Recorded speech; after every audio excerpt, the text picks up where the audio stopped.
The Deep Dive. My name is Drew Creekmer, and I'm joined, as always, by John Creekmer, our founder and senior wealth advisor. John, we're going to talk today about the importance of income planning. And the reason this came up, if you listen to The Deep Dive, you've heard us talk about this a great deal.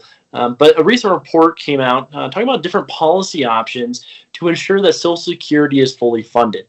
And as we all know, Social Security is a crucial part of everyone's retirement income plan. It's one of those key stools or legs to the income stool that we always talk about, John, needing 3 streams of guaranteed income in retirement.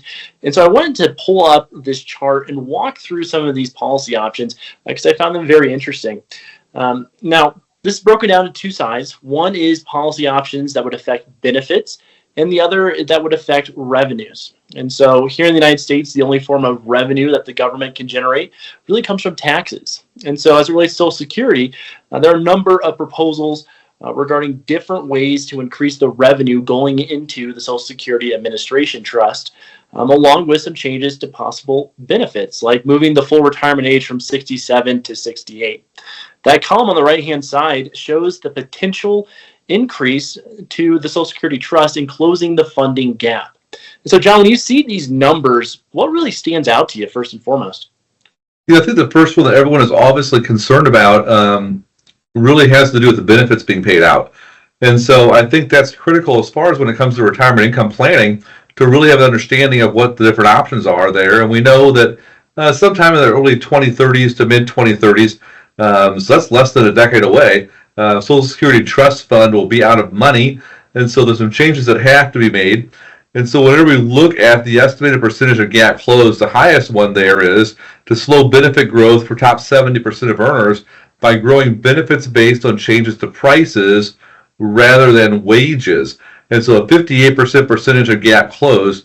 And so when you kind of look at this, really the change in benefits is really targeted not to cross the board changes in benefits, nor to changes in benefits based upon age, but it's really a change in benefits for highest earners. And so I think that's critical to recognize is that any changes really for highest earners. And I think that there's some reasons for that we talk about the revenue side. But as far as the other one that's big is across the board 10% benefit cut for new beneficiaries, that would close 38% of the gap. And so realistically, I don't see that because that would affect the largest amount of people. And what does that mean? That's also the largest amount of the voting population. And so that being said, I don't see that one. It would not be politically expedient. However, to slow the benefit growth for the top 70% of earners by growing benefits based on changes to prices, in other words, whenever we see an increase in price, a typical inflation rate, 2.5% to 3% increase, versus wage growth of highest wage earners, typically are growing in the 7 to 10% per year. So I think that is the largest thing that we probably will see there. I think the other one is the index COLA, is the cost of living increase to CPI-E, which is simply saying let's tie it to actually what is the actual inflation rate of expenses paid by seniors, actually has a negative impact. And so in that one, we're not going to see that coming. But that to me is the biggest deal right there, Drew, is that's targeting those that are the highest earners. Yeah, absolutely. And like I've told a lot of folks that I talk to whenever this topic comes up is, if you're over the age of 55, I think it's safe to say we don't anticipate a change to your benefits across the board. Really, where I think the changes, John, will probably come in is going to be in the form of taxes, which is lower gap there. The percentage increase in closing the gap is much greater when you look at some of these policy proposals. And to me, the one that really stood out was that increased payroll tax rate by 3%. That closes the vast majority of the gap. But you have to think about the secondary effects of that, right? If we're going to increase payroll taxes, that means folks have less money in their pockets, as well as businesses. And so when you think about increasing taxes to pay for benefits on Social Security, what are your thoughts as you walk through that? I really like the third option better because that really does not impact the expendable income of people. So if someone's making $70,000 a year, if we see a 3% increase as far as in payroll tax, that's an extra $2,100 they don't have. And so the reality is that has a much larger impact as far as the spendable income on the monthly. And we know that our economy is a consumer-driven economy. And so that would actually slow down the actual growth rate in the economy. And I think that really needs to be studied about what is the net impact overall in the economy.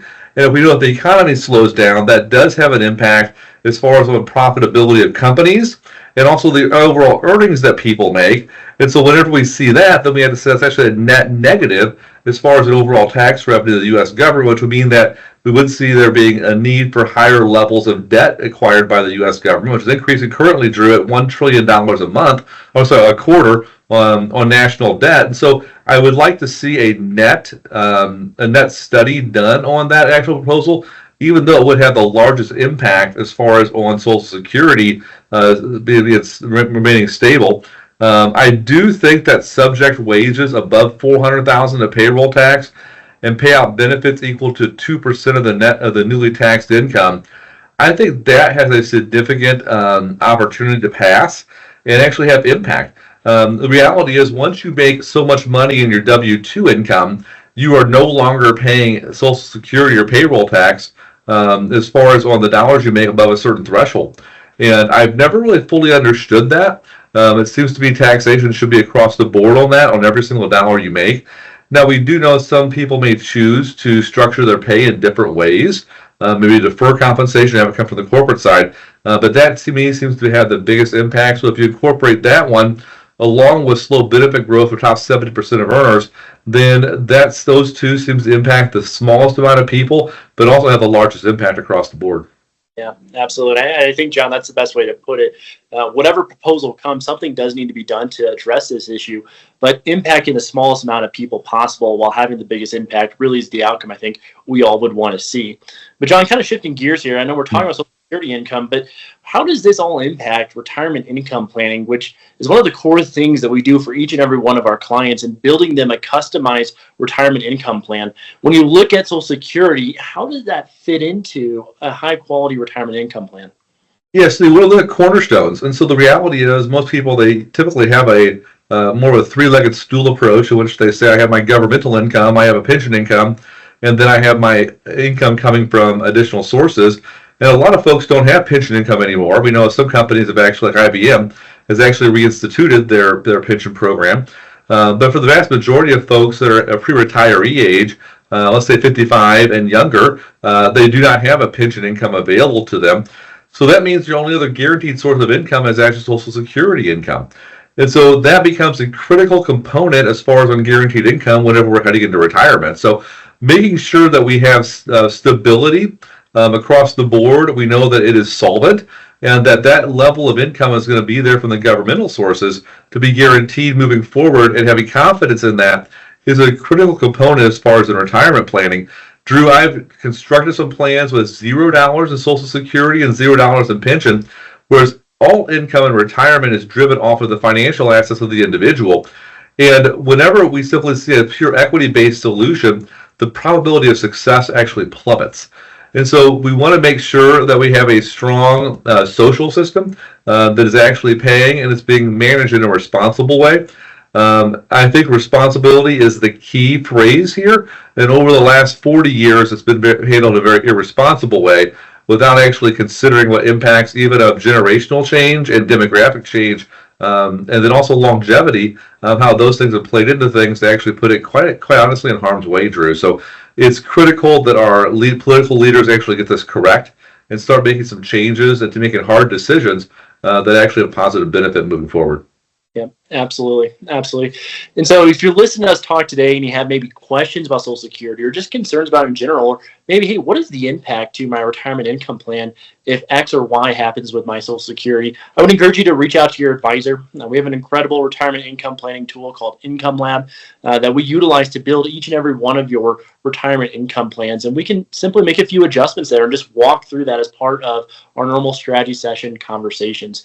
And so, John, we've covered some good ground here. I think really want to end up with just one key thought from you as we move here into the latter part of November and Thanksgiving coming up in a few weeks. I'll tell you, you always want to make sure you're aware of changes as far as when it comes to policy, tax law, and also Social Security. It plays into your plans at a very critical level. And so with that awareness, though, in and of itself is not really sufficient. You want to make sure you have a plan that is put together and it's also been stress tested. It's a plan which is able to look at past history to be able to see how things play out. But it's also one that's kind of a little bit more predictive in nature to help you get to a good spot to where you're confident of decisions moving forward. Those tools are all available to you at your disposal. Just simply talk to your advisor and make sure you connect with them to walk through the proper analysis. Yep. Awesome. Well, guys, we thank you for your time. Love working with each and every one of you. And I'm sure we'll be talking to you all soon. Have a good one.